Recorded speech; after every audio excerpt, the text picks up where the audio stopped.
Hello there and welcome back to Music That Doesn't Suck, the place where we talk about music that is actually not that annoying at all. And today we're going to be having this conversation about bands that are awesome in the studio, but having to be way better when they perform live. And that begs the question, isn't that supposed to be applied to every freaking band in the world? Just saying. Allegedly. Because the whole point of recording music allegedly should be the idea of trying to take you as close as possible, you as the audience, to the experience of being in front of the band, kicking Mayor their ear. Isn't that the case? The student rep, and I got a beautiful Terramini, who happens to be kinda thirsty today, the same as I am. Yeah, I am indeed, but apparently we're not going to do anything to fix this issue. No, because we didn't totally. Somebody wasn't busy making videos rather than making booze. So yeah, I'm talking about me. Priorities. Priorities. Yeah, somebody tried to be professional today for a change. No, and also it's because I'm kind of still going through some form of flu, menopause slash hormonal disease disorder. No, I got sick during this week, and I'm getting better.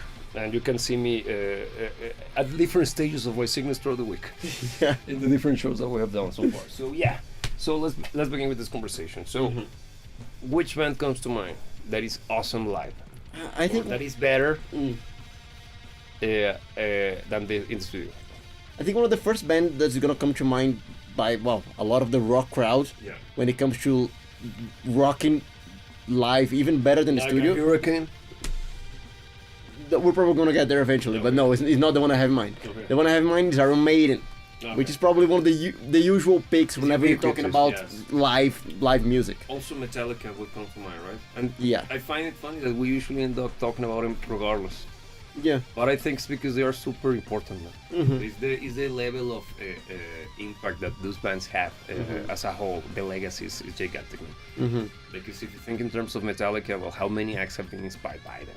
Yeah, the same applies to Iron Maiden. And they've been around for what, almost 50 years at this stage? Yeah, something like it. Yeah. But okay, yeah. Why would you say Iron Maiden would be one of the top of the? Well, it's obvious. Yeah, it's quite obvious. For anybody who has seen an Iron Maiden performance, it's amazing. And I had having the chance to see them live several times. They surpass what you see on video. By orders of Michael, they're very good, man. The thing with Iron Maiden is, even though their productions, their recordings, they already managed to capture a lot of the energy of the band because they are very energetic. That's a very, very contentious statement to make.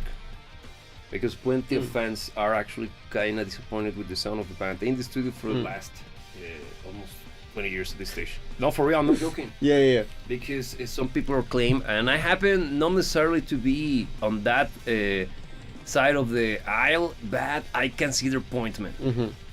Their sound is so good live, but in the studio they feel a little bit tame. I don't know how to describe it. They don't feel as impactful. And when you listen to the older records, they kind of manage to make it to capture the magic a little bit in the studio. Something is different. I don't know exactly what it is.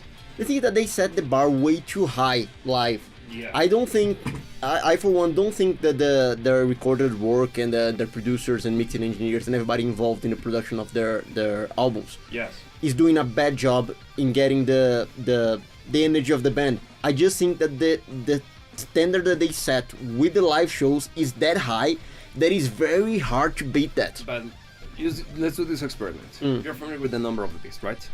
I heard of it. Okay, that's one of the obscure tracks. Yeah, one of the obscure way of shit that nobody knows. Yeah, of course. The biggest hit they ever got, right? Yeah. You have heard it in both versions. Still, the studio version is excellent. It's unbeatable, man. It has that magic. The same happens to 2 Minutes to Midnight, or Can I Play with Madness, or Hallowed by Thy Name, or Fear of Dark is way better live. It is. But Hallowed by Thy Name, which is basically in the same league when it comes to being one of their epics, a long ass song. Yeah, it's awesome in the studio. The sample is Strangers to Strangeland. That's a great track, both live and in the studio. The thing is that if you go to the newer material, let's say starting from Brave New World, the 2000 onwards, Brave New World, you got the version from the album and also the one from Rock in Rio. Dude, yeah, it's not even a contest. It's sad. It's that bad. The comparison is way too harsh because the live one is just amazing. It's even slightly faster because it has more energy, man. Yeah. And in the studio they don't capture that. The question is this: why they could do it before, and now, and ever since 2000 onwards, they haven't. My 2 cents on this matter. I don't think it's because they started sucking on the studio, because they haven't, clearly. No. I think the compositions themselves, I think the band evolved with time, first and foremost. I think Iron Maiden is not a band stuck in time. No. Even though they stuck Caught true... somewhere in time? Yeah. Even though they are still true to what has always made Iron Maiden Iron Maiden. They never forgot their roots or their sound. They have been evolving. And I think the music at a given point in time became a little bit more expensive.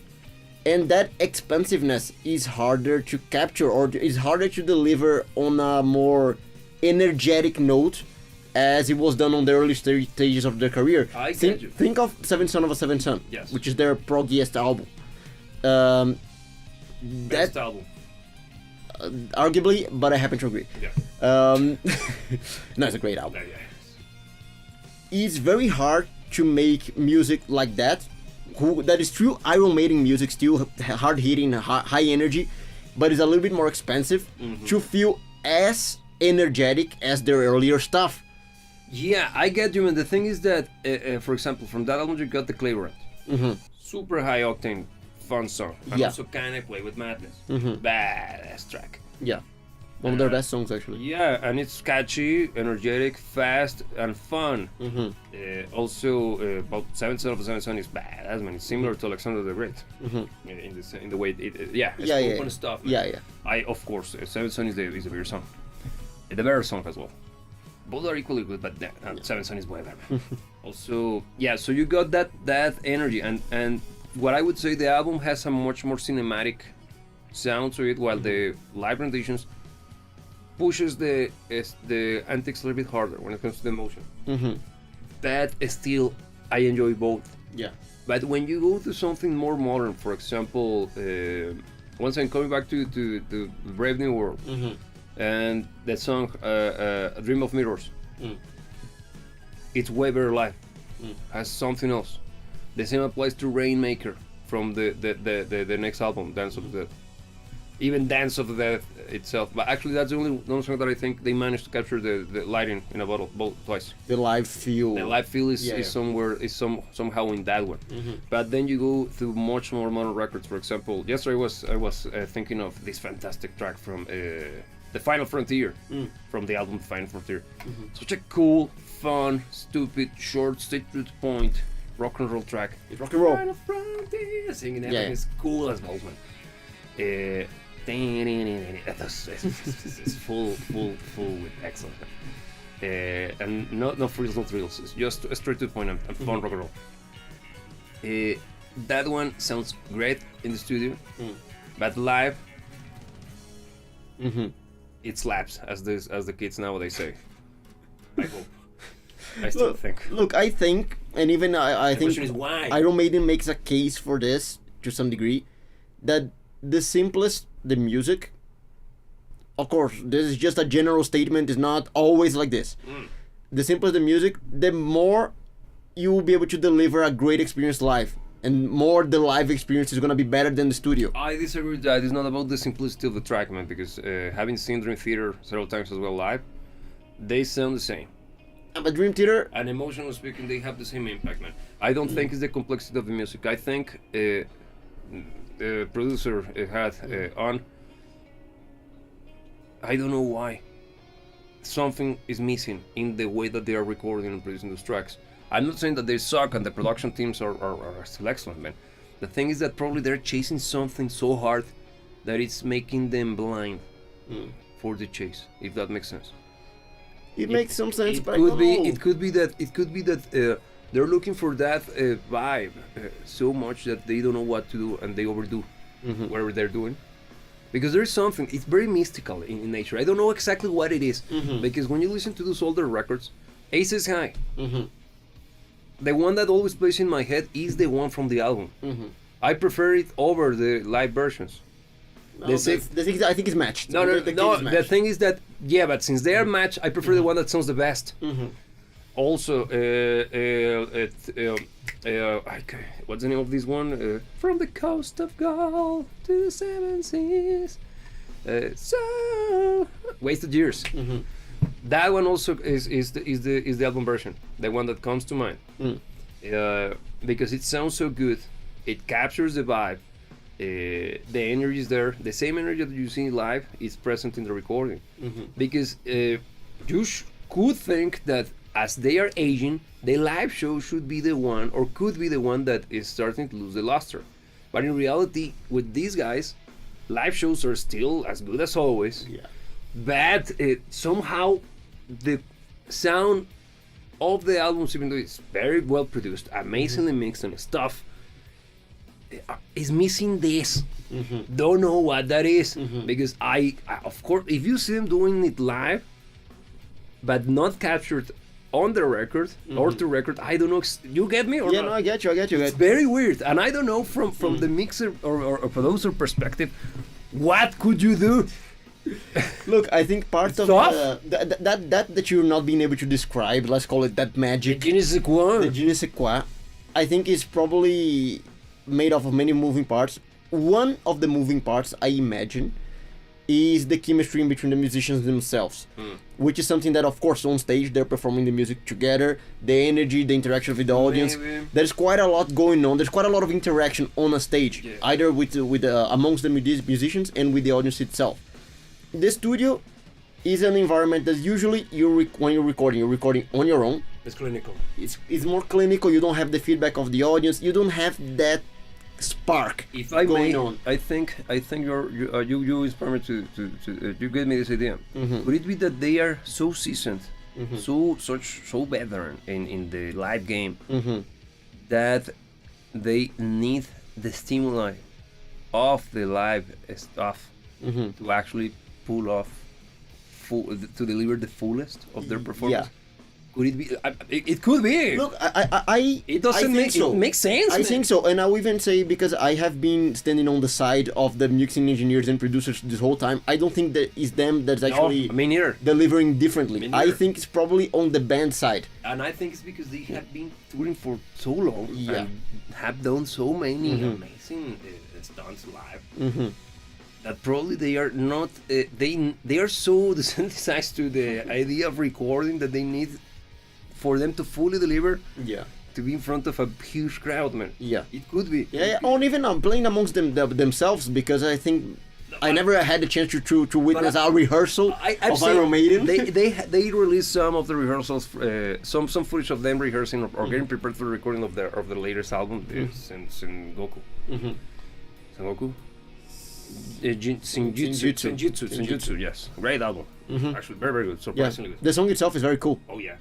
The first one they released, the Ride on the Wall, is so good, man. And it sounds it sounds everything but Iron Maiden, because it's acoustic Iron Maiden. Like the hell, they done it before, but that one was like, okay, this is cool. And Adrian Smith's guitar solo is so Gilmoreish. Yeah, it sounds like Pink Floyd. It's a different take on Iron Maiden. It sounds like Pink Floyd. That's always like, damn, this is why I love you so much, guys. Great guitar, but if I'm going aside, I think that has to deal with that. And now let's move over to Metallica, the other example we wrote. Metallica, at the beginning, they sounded things that. Look, I'm gonna try to organize my head. At the beginning, Metallica had terrible sounding album. That's not even a matter of discussion. Everybody can agree on that one. No bass in most of the albums, and when it comes to Unjustice for All, basically muted. It is. Have you truly listened to it after a while? And you're like, damn, what happened to this? Especially if you're rocking freaking ABC's Election of Love, with one of the best bass ever. Yeah, you're going up the thing, and then you listen to the hell happened? No bass. So, but the live show has always been awesome, and even the live versions of most of their songs have always been praised. With the exception of the one with the symphonic orchestra, but I'm not gonna go there again. I spent like an hour ranting about that last week. So in this case, after the release of the Black Album, something happened. Because the Black Album pushed the envelope and making them on how good the band could sound, and they actually became very good sounding. Now, the shows have to reflect that, because many people discovered Metallica through the sound of that album, not just the songs. It's so bombastic, so unique, so it's awesome, and it's a good sounding album. Yeah, because it was a big jump in quality, and also, in sound, and also kind of genre defining, and even rock and roll defining, man, because because it sounds so like its own, man. That define a generation of musicians and even audiophiles, I would say. But what I'm trying to say is that plenty of new people discovered them and like them out of the sound of the album. So they had to do something in the live shows to get to that sound. And actually, Metallica's shows have been super good afterwards, man. To the point of being like, wow. I haven't seen them live, but I met people who have been to several of their concerts, and they say, no, man, the sound is always impressive. The band is very good, very well rehearsed, and you can look it up for yourself as well. If you see any of their live performances or even footage out of the audiences, phones is always like not very good, man. The tone of the guitars is nailed. The effects, the use of effects, the coordination between the band and the mixing engineer when it comes to throwing effects and stuff is like the record, man. But better. And live.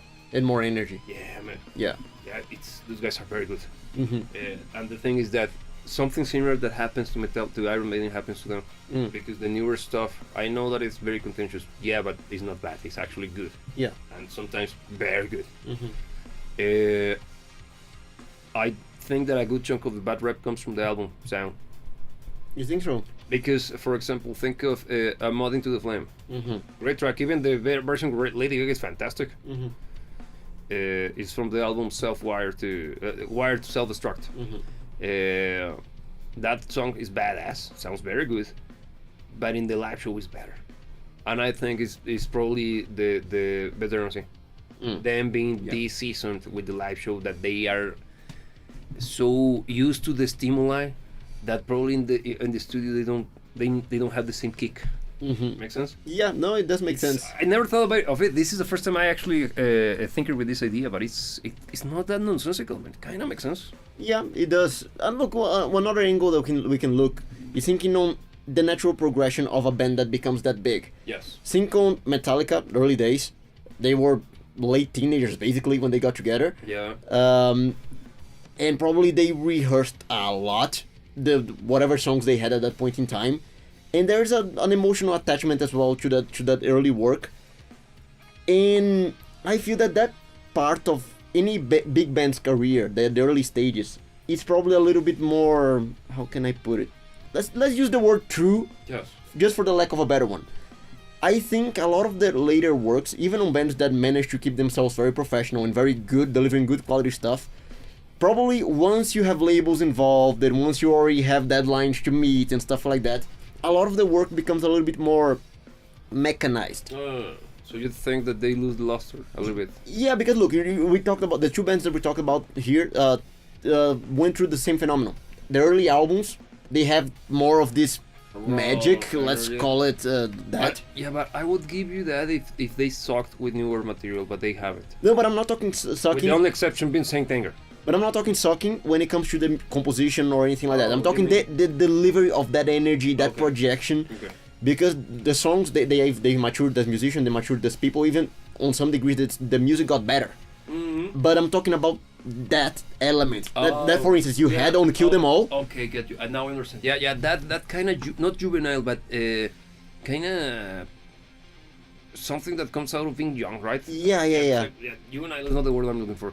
It's like this rebellious, not rebellious, like this unruly energy that is part of immaturity. Because look, Kill Them All is not a good sounding album, you already stated, and I think everybody can agree. Yeah. But it does have something that was lost with time. Like a magic, a spark. Yeah. I get you. Yeah, because if we move over to a different band, let's say Kiss. Great live band. Fantastic, probably the best band. Yeah, they made their entire careers on the live game. Awesome live. Yeah. Their albums are usually very lackluster sounding. The energy is not there, man. If you listen to Detroit Rock City, great track, by the way. If you listen to it from the album, it's like but when you listen to it live, like there is that jumping energy that is almost like the hell happened in the recording of the album, man? For real.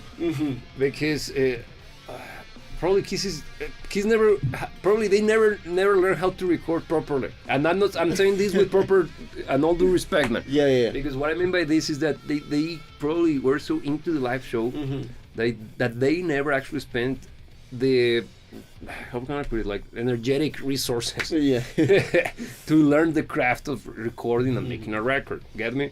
I think when it comes to Kiss, there's something else that may be a little bit controversial, but Kiss is a band that does not only uses well the live game, they rely on it. Oh, really? I even think that their music, apart from some exceptions, they have some great music, but on the most part, their compositions are not great. Being very honest, it's very simplistic. It's fun. Not that simplistic is bad, but it's not. No, it's fun. It's fun. But it's not high-end music. Let's put it like that. Yeah, okay. But they deliver a high-end experience on the shows, and the music is written with that in mind. So I think it's one of the cases where the band actually relies on the live element for the music to be properly presented. Yeah, I don't think the music from Kiss is properly presented in the albums. Yeah, it's very difficult for them to actually project it. And actually, as you stated before, Kiss is a band that basically is built upon the success of their live shows. Even their best-selling record is the live shows. Yeah, it's usually that. And I mean it with respect. Okay, I'm not saying that they suck or anything like that. I mean that they know what they're good at, and they capitalize on it. Work on that, and no problem with that. Yeah, huge respect for the band, by the way, because I happen to be a fan of them. Not musically speaking, but I truly like them. They're badass. Yeah, but now think of another act. Once again, keeping on the sticking to the classic albums, classic acts. Pink Floyd. Do you think they're better live or in the studio? Because they're excellent in the studio. They're way too good. Even for their own sake, because I think, in my opinion, they put themselves in such a high standard that it's almost impossible to meet live without huge budgets. Yeah. For real. And look, even, and I say this as a huge Pink Floyd fan, and I love some of their live concerts, but I don't think they ever meet the standard of their recordings live. Think of the Pompeii one. It's not that good, man. It is good, but it doesn't meet the standard. The thing is that they play echoes on that one. Why would I listen to this version? It's that kind of affair. Yeah. And it's weird because you would expect that Pink Floyd as a band, but they are good because if you see their later performances, they're fantastic. The problem is that how many people are on stage? No, man, the thing is that the scope of the music was like basically an orchestra. Yeah, the music is way too expensive, Yeah, and there were plenty of moving hands, plenty of people involved in the production, plenty of strategizing and coordination between them and the production crew. Yeah. Ignoring the light show, okay? Yeah. Just sound-wise, damn. It's a huge problem. And the thing is that for as good as they are, and they are very good, none of the members of the band are particularly energetic or showmen. No, because none of them are. Yeah. All of them are kind of very reserved, and they are focused on, maybe with the only section being probably Roger.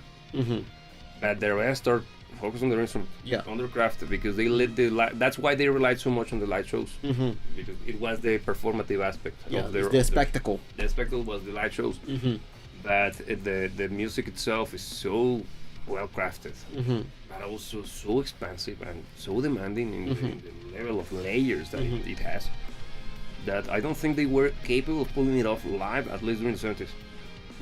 I think the mid 80s is when they started to be capable of pulling off the whole stunt live. Yeah. Because if you think of someone like Peter Gabriel, for example, he could do it. Yeah. But until then, and also his performances are high budget. Yeah, ultra. Super. Some of the biggest productions in the business. Yeah, I may say, not in the sense of the show, because the show is usually is very good. I haven't been to one of his concerts, and some of them were kind of outlandish spectacles. But since we're focusing right now on the musical side of the live game, Peter Gabriel is a very good example of how he managed to do it. But again, the budget was gigantic, and also he had to wait until the technology allowed for some of the stunts to be capable. Yeah. And available to them live. Look, there's something to be said about Pink Floyd live, which is very different, let's say, from the phenomenon that you get out of Iron Maiden or Metallica, but is still valuing their live performances.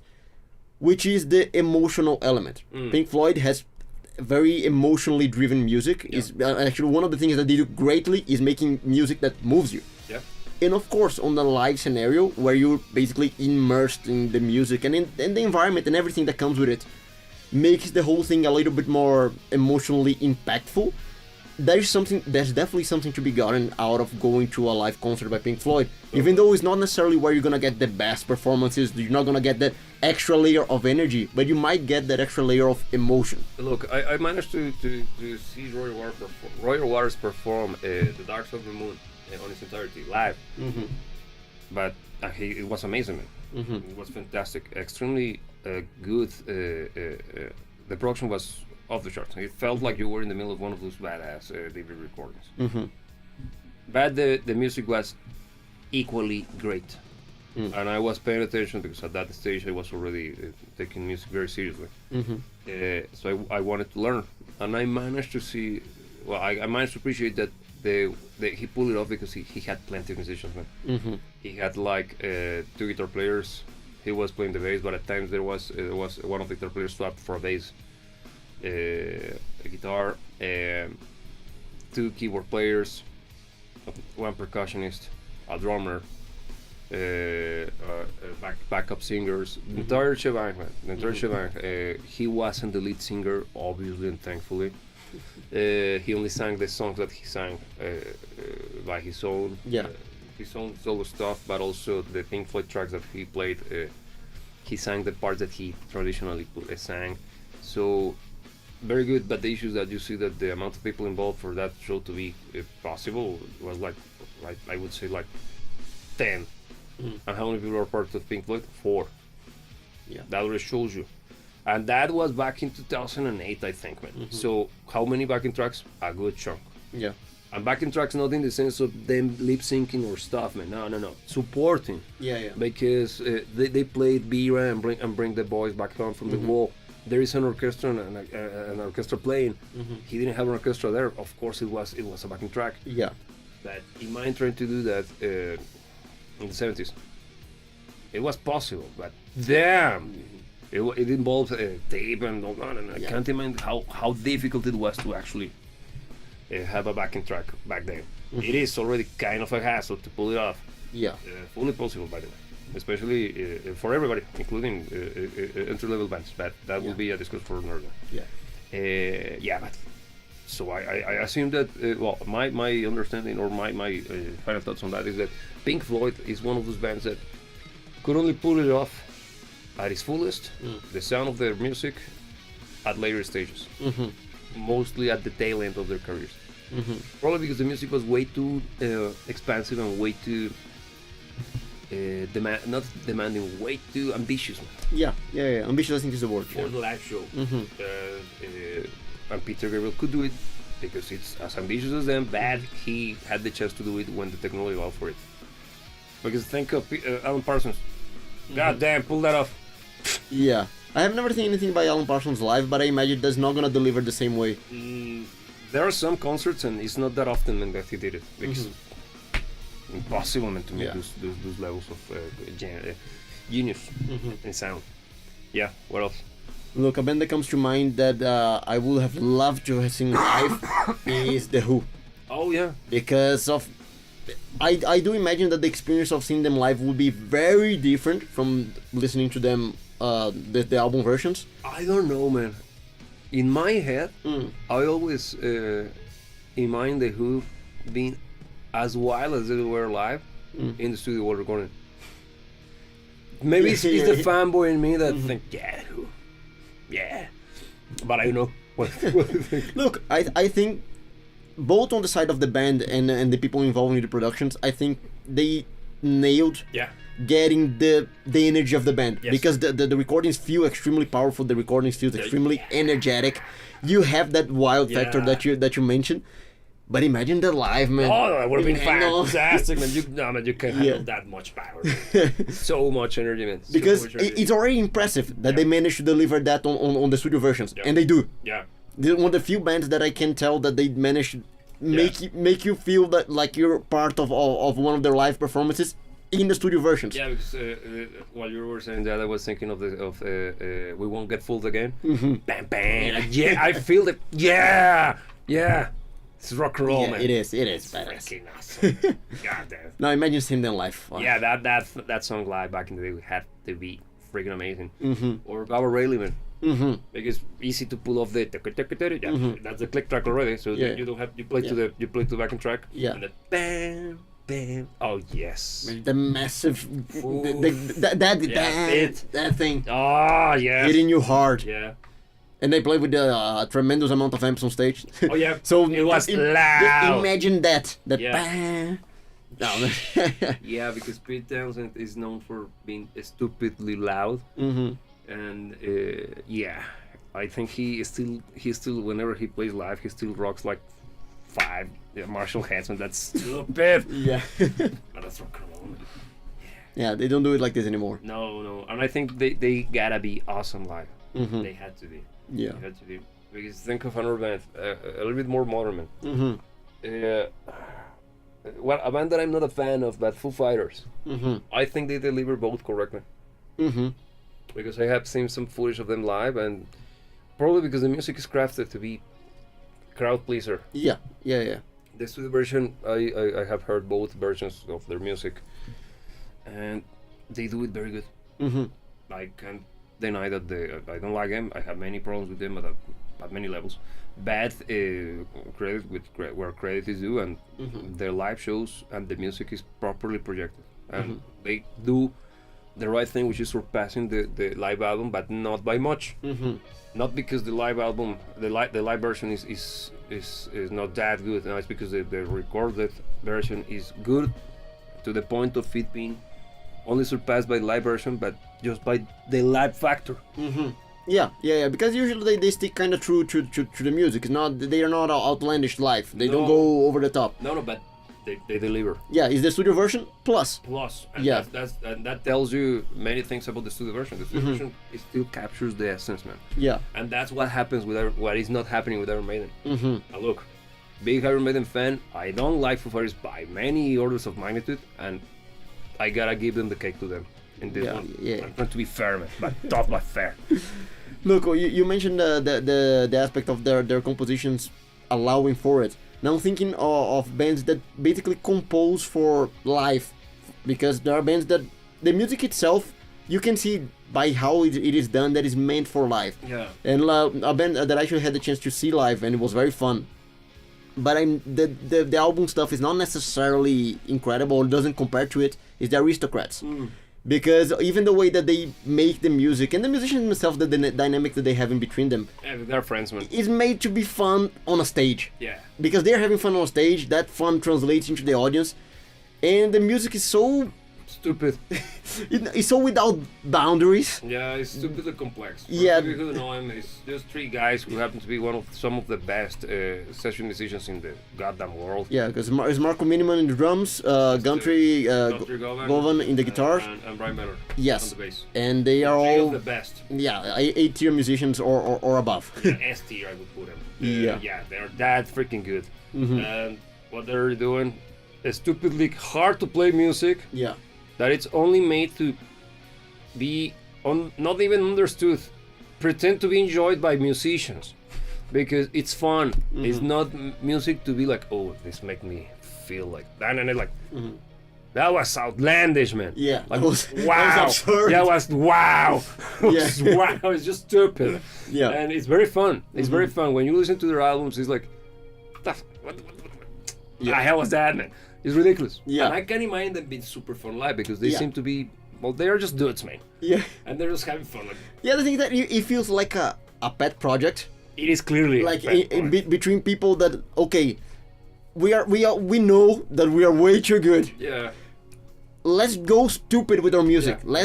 Let's make it absurd and have fun with it. Yeah, let's see how far we can push it without, before it becomes dumb. Yeah, and the thing that of course translates better live, because that fun factor, the fun factor of them enjoying playing something that they know that nobody else can play. Yeah. is something that you feel a lot live, and you join in on the fun basically. I agree. So it's very entertaining. It was a very interesting experience. Actually a good pick, and I think they managed to pull it out to sound the same, right? They captured the energy. Yeah. I do know that they are that good that they play the same. Mm-hmm. And beyond, probably like they push it even harder. Mm-hmm. But the fun is captured in the albums. Mm-hmm. You can hear I can see them laughing. Yeah. I like, man, that was stupid. You truly knocked up a lot of part. That was uncalled for. Yeah. I can see. I can even see them looking at each other. Damn, that was stupid. And it's interesting because usually, whenever we're talking about overly complex music, It tends to be jarring, more underwhelming live than it is on the album. And for one very simple reason, and I'm not criticizing the musicians, it's just that it's that complex. That is what doesn't allow for fun, man. That if you just to be able to deliver the music correctly, that's enough. It's very hard for you to deliver a show. Yeah. Because you have to be concerned about playing correctly. Brazilian stuff. Yeah, because you already mentioned that you had a chance to go to a Symphony X concert. Oh yeah, that was great. And it's a band that plays incredibly complex music and badass music. Yeah, but they suck live. The audience took over, man. In the middle of the show, there were a bunch of hot chicks right out of the audience, man, just dancing on top of the stage, man. And the band didn't know what to. Yeah, they didn't know how to react, man, and they were like, yeah, that's rock and roll still. At least they're hot babes. That's approved. Right in my alley. But yeah, how were their performances?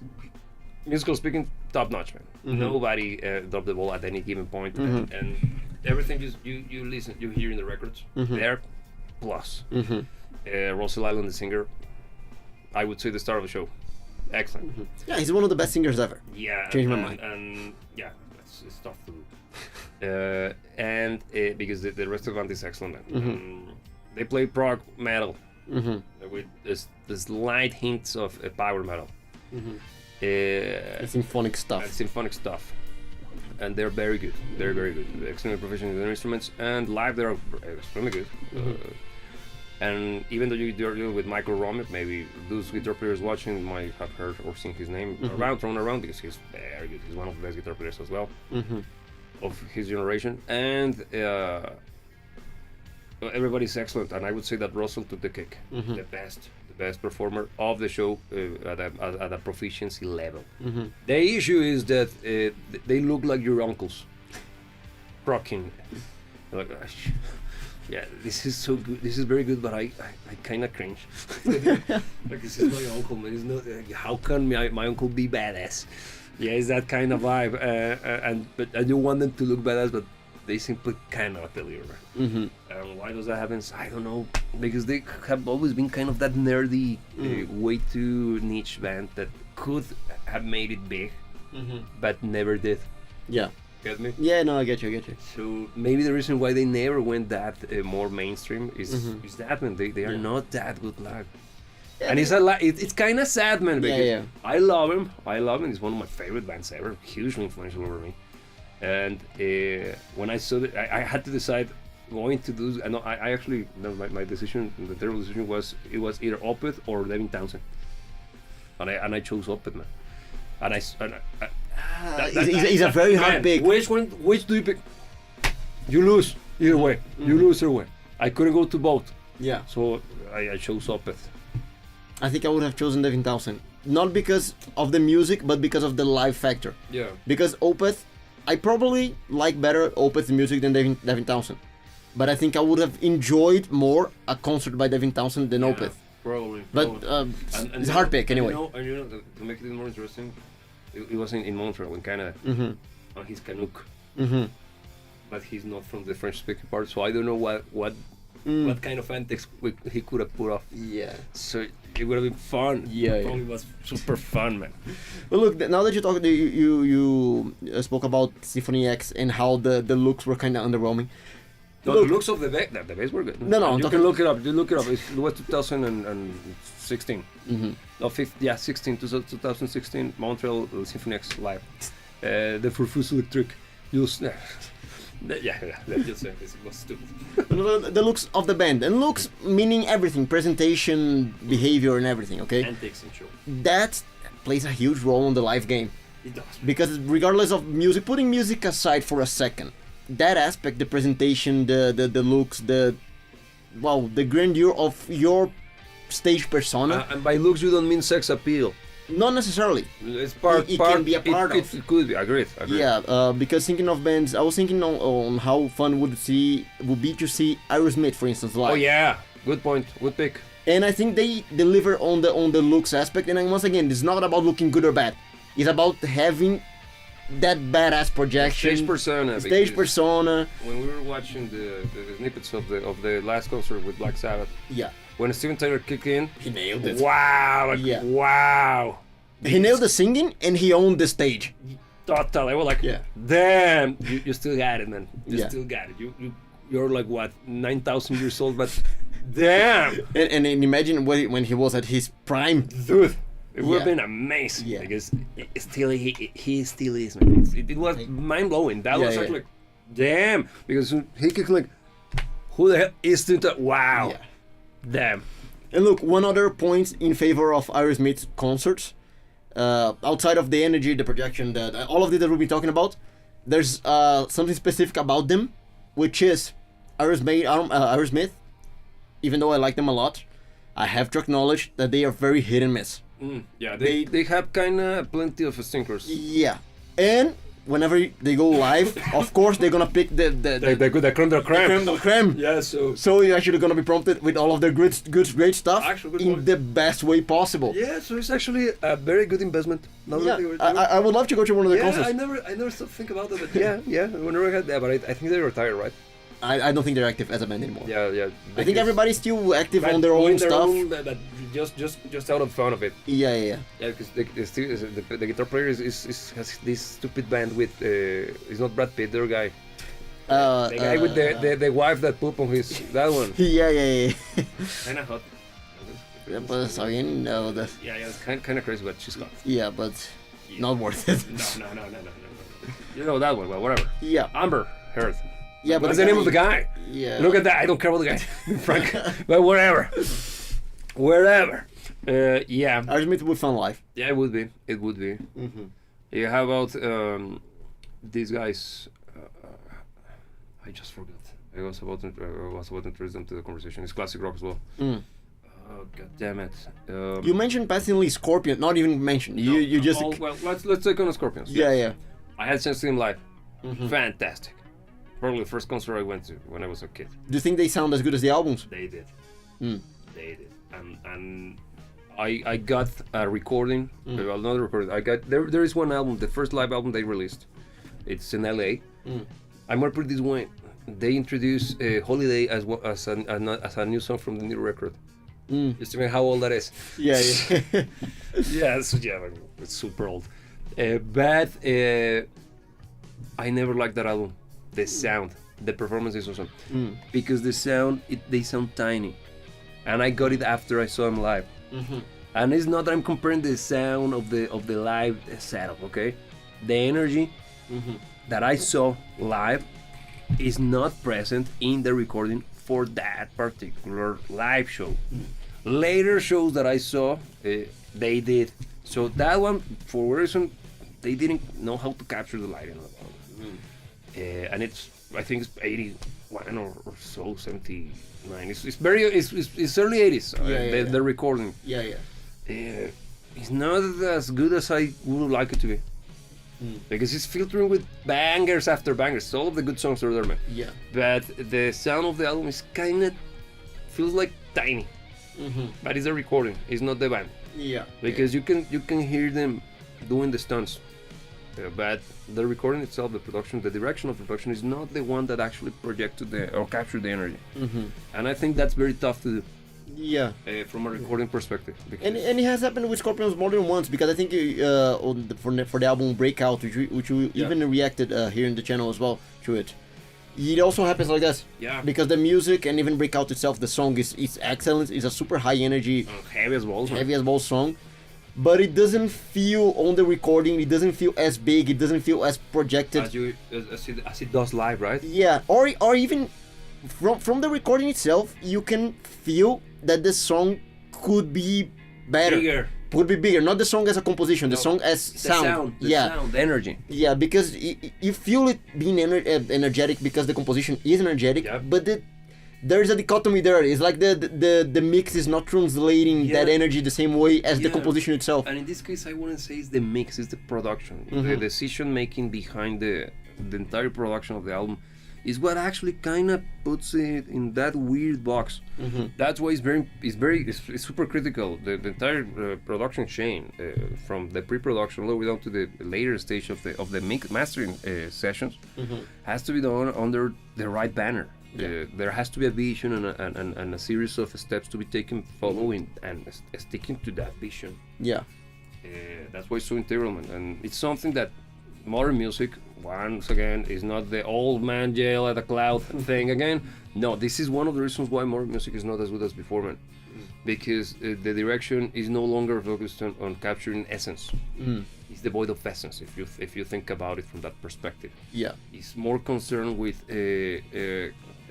being a product of its era and selling as many pieces as possible, rather than capturing something that is meaningful and by its own nature, by its quality, would be sold, would be marketable. It's very deep, and I will stop there because otherwise we're gonna go on a super long tangent, and we're almost at the end of this lecture. But yes. But look, you brought modern music into conversation. Let's try to find fairly modern, because that goes not necessarily super modern, but fairly modern acts. This is the one that I was thinking about. Red Hot Chili Peppers. What do you think about them? They're great live. Do they? Yeah. Are they? They're fun. The thing is this, they're great showmen. But some of their songs are extremely hard to pull off by the four of them live. The vast majority are capable. I would say that like 70%. The things that some tracks that are more popular, for example, this is a tough band to dissect. I had this terrible kind of heartbreaking experience with them because when I was a kid, I one of the first albums I ever got was Californication. Great album, love the album. It's super solid. The mix sounds like ass. That night, it's overly compressed. It's the loudest words at the beginning, so it was. And it's Rick Rubin, by the way. So on make. But the music is very good. And it was one of those bands that back in the days, since I didn't know that many more bands or wasn't that into music yet, it was one of my highest regarded bands. So as a kid, I got excited because they were about to perform in the MTV Music Awards. Mind that, early 2000s. And when they hit the stage, they sucked horribly. In what way did they suck? I have never seen their performance. The sound was awful. Anthony Kiddens, the singer, was off key, badly off key. John Frusciante was everywhere but in the song. The only one correct was Chad. That's probably the reason why I had such a huge respect for him. And Flea wasn't? No, Flea was. No, he was actually. Yeah, because the most solid point of Red Hot Chili Peppers by far is the rhythm section. Yeah, but when Flea sang some of the backing vocals, he was off key, probably because he was threw off by the other guys who were a mess. I don't know what happened. Now that I'm into this whole thing, I can give credit to the possibility of their mixes on the in ears went F. Their monitors, they had bad monitoring, but given also the track record of John Frusciante's issues with stuff, I don't know if he was not presentable or the mix of both. I don't know, man. Possibly, yeah. Yeah, but I have seen other performances of them and they're badass, man. Yeah, look, my... Oh, it's just that bad experience. It's possible, but look, my perception of them live is less about, let's say, the music sounding as good as the albums, because when I think of Red Hot Chili Peppers, I think of fun. I think they are a very fun band. They make good music. Don't get me wrong, but I think the fun element is very important. Is more of a determining factor, at least on the way that I see them. And since, at least from what I saw of them live, they delivered that fun plus. That's why I consider them to be a good live band, because they get what you would experience out of their studio work, which is the fun, and they take it up a notch. Good pick. Look, I'm not necessarily saying that they are bad live. I just had that bad experience, so probably it tarnished the way I see them as live performers, because you are correct, man. And I have seen many instances of them performing live, but they are very good, man. Yeah. Because they do that fun factor, but also precisely. Yeah. In all of their iterations, man, they have been a very consistent band. Yeah. And that one just gave me just that bad kind of letdown, a big letdown. Yeah, that's a shame. Yeah. It was a very. And being a kid probably is one of those traumas. I carry with me. It stuck with you, It stuck with me because even though I can see that, they are not bad. But that they ruined my child. Look, now that we're getting closer to the end of the conversation, pick one band that is not around anymore, that if you could go to... Prince. Okay, why? The intensity, man. The drama. Because his music is mostly fun, funky and kind of quirky. But he was a very intense individual, man. Yeah. You can see the fire, man. Yeah. I mind that would have played a huge role in the music and the performance. The same would be said about David Bowie. I would be also picking David Bowie as well. Yeah, a concert by David Bowie would be awesome. Very, very much good because he had, again, for him to be able to pull off the stunt live, it had to happen during the late 80s, man. The production values of his albums have always been very high. Yeah. And expensive, so he had to have access to technology plus the budget to hire the right amount of musicians on the stage, which he did back in the 80s with the whole Let's Dance success and stuff. And if you watch some of his live performances during that era, wow, he sounded like the record band, and the record is awesome because he's one of those bands. For example, and I should have said that at the beginning, I never listen to live shows. Why? Because probably my nerdy mixing engineer brain stops me from enjoying the sucky audio quality of a live show recording. And I say sucky because it is inferior sounding. That's a fact. It's something that you know from the get-go. But it's superior as a whole because it's intense. It has this magic, this energy. That is not necessarily possible to be projected by the studio recording. The thing is that my nerdy brain, no, that sounds bad. Why would you listen to that version when you got the high quality one? But I get the appeal of those live shows. So and especially if you can be there live, which is the way that they're meant to be enjoyed. Maybe that's also one of the reasons, because Yeah. I have the chance to be to basically a good chunk of concerts in my life, like several, of the dozens of many of all of the bands that I love. So I already had the experience. Mm-hmm. So I don't, you get me? I'm not attracted to the live because I already been there. I know exactly what this is not. This is what this is not. Yeah. This is an analogous. It's like an emulation of the experience. Yeah. But David Bowie, I never had the chance. The Prince, neither. Mm-hmm. So those would be my picks. Or even OG. No, I don't think so. I was about to say OG Alice in Chains lineup. But Laney, I'm gonna put it this way. I showed you that footage of him doing there is a footage of them getting prepared for a very big. They were in Lollapalooza, one of those shows from the 90s. Kind of going over the sound, right? Yeah, they're doing the sound check. Yeah. It sucks, man. Yeah.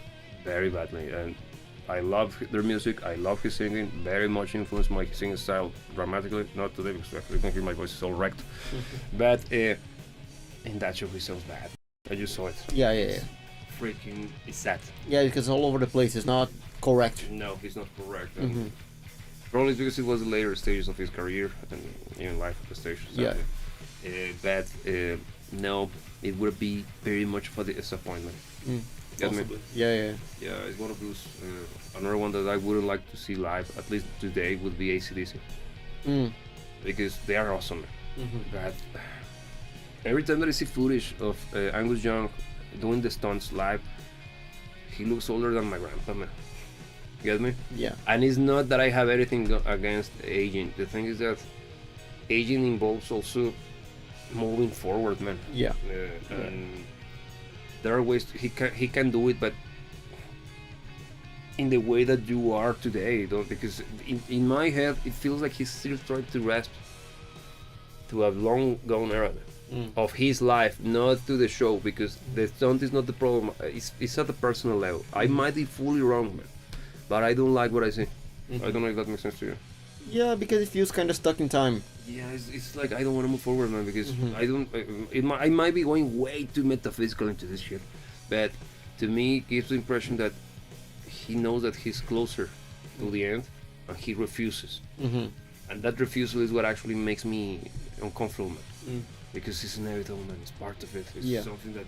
What are you gonna do about it, man? Yeah. It has to happen. It's not. It has to. It's up. You will go down. So, yeah. What were your picks? Look, if I had to pick a band to see live, No, they're around. No, they're around, and also allegedly. No, allegedly, yes. No. Even though I would love to see them live, no, it wouldn't be my pick for this. I think I would love to see Led Zeppelin live. Excellent pick. Because, look, from the little that we have access to of them live, because at their point in time there wasn't the capability for live shows to be recorded. They performed like they were going out of fashion. Yeah. There are very little recordings of them. Yeah, and into very little quality. Yeah. Whatever we got. But is already enough. Even the shitty quality of the whatever live recordings we have of them, it's already enough for us to see that they delivered their best live. Yeah. I think they're one of those bands like Iron Maiden at the beginning of this conversation that they are better live than on the studio. I agree 100%. The thing is, we can't know because I wasn't there. There is only one concert one official recording. It sounds like ass. Is the one where freaking Robert Plant is wearing those white freaking pants? You have Yeah. I hate that. Yeah. But it's the only one that I think is the best they ever got of a live performance recording, and it's still. And it's not great. No, the sound quality is not great, but you see the energy there, man. The punch, the energy, the power, man. Yeah. There is one shitty one as well from Rainbow. It's so cheesy, man. Even you probably have seen it. It has the stage. They have a freaking rainbow. But with LEDs, man. No LEDs, it's neon, I think. It's whatever technology they were using for colored lighting. Yeah. And it when they turn it on at the beginning of a show, it goes section by section. It looks super underwhelming. Like, shit, this is sad. and it looks like it's right out of a kindergarten, and it's very, very like. But whatever, I gotta give them kudos because what they could do at the time. It's a sentiment. Yeah. We don't have to be that harsh, man. And also it's rock and roll in the 70s, and they kick it, and they begin with freaking I think Kill the King, man. That's the opener? Damn. No, they go like, like what? No. Yeah. Kick-ass concert with that.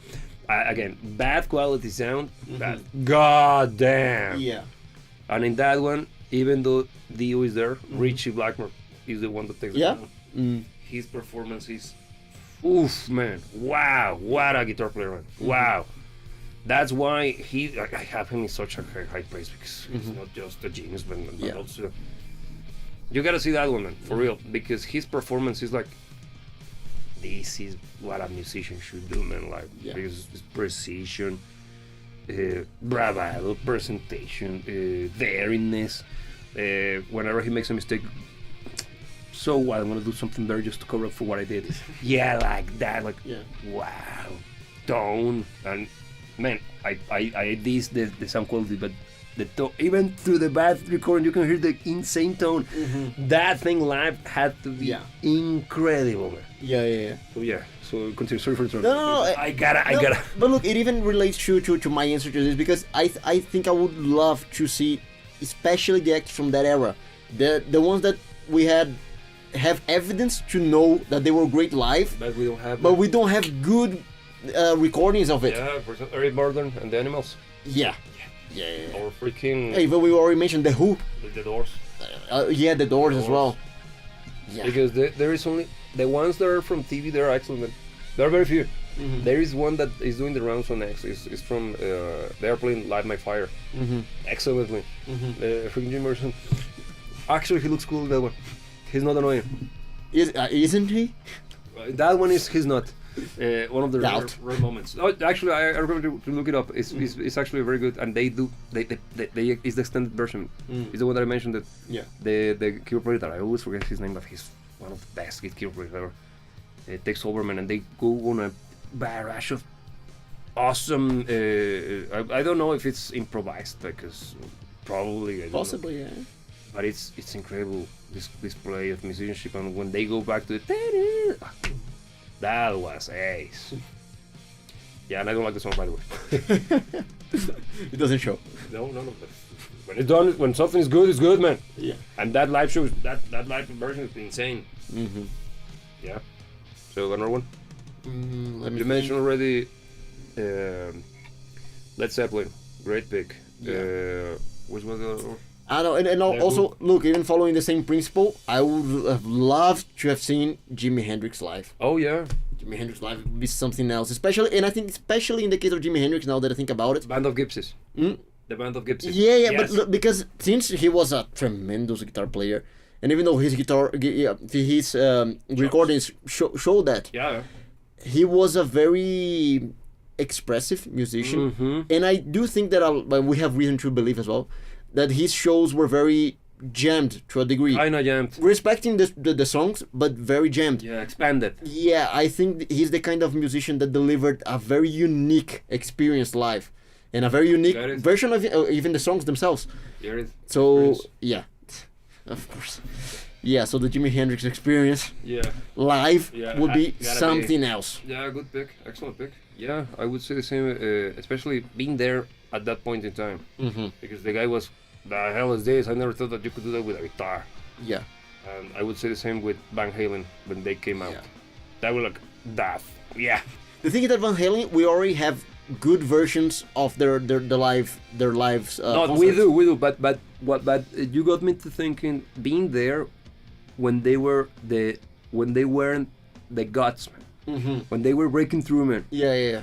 Those live shows were life-changing. Yeah. Everybody in the audience was like, don't know what I just saw. I didn't know that human beings could be this freaking awesome. Imagine discovering Jimi Hendrix through a live performance. Yeah. You went to Woodstock. Yeah, at that point he was already famous. He was already but being in the middle of London. Yeah. And there's gonna be a music jam session there. This pop, let's go back. The hell. Yeah, the life changing. You said it. Life changing is the word. Be mind blowing. Yeah. Your face melting. Yes, all of that at once. Socks knocked, and everything between. No socks unknocked in the entire audience. Yeah, and plenty of moist panties. Yeah. Keeping it classy. Of course. Yeah, because of course they had to be in it. So they drank so much beer. What were you thinking? Yeah, exactly. That's exactly what you were talking about. Yeah, exactly. Also. Yeah, or probably they sat on a wet table. It happens. Oh, of course, that has happened to me several times. Whatever. I'm maybe delusional because my sickness started to take over my head. So, with that being said, take us home. So, girls and boys, it was great to have you here in the conversation with us. If you want to join us for the next one, we do this on a weekly basis. We're here every Thursday now, at the moment, at 2 p.m. because we're testing different time zones. So if you want to join the conversation, even be part of it in the comments, we invite you to do so. Ring the bell so you can be notified whenever this happens. And also, if you want to support us even further, subscribe to the channel, of course. But join the Discord to keep the conversation going. Link in the description down below. And I'm gonna come back to it because this week I've been so sick that I haven't been able to be part of the conversation with Bad. I'm gonna try to do it today if my health doesn't get away. If you're alive by the end of the day. Yes. Yeah, because as you can see, I'm not necessarily at the top of my game. Yeah. Bad at doing what I can, which is my worst. So with that being said, as every single time we meet you, we gotta remind you that you should never let anybody tell you what to dream about. And remember that we'll see you when we see you.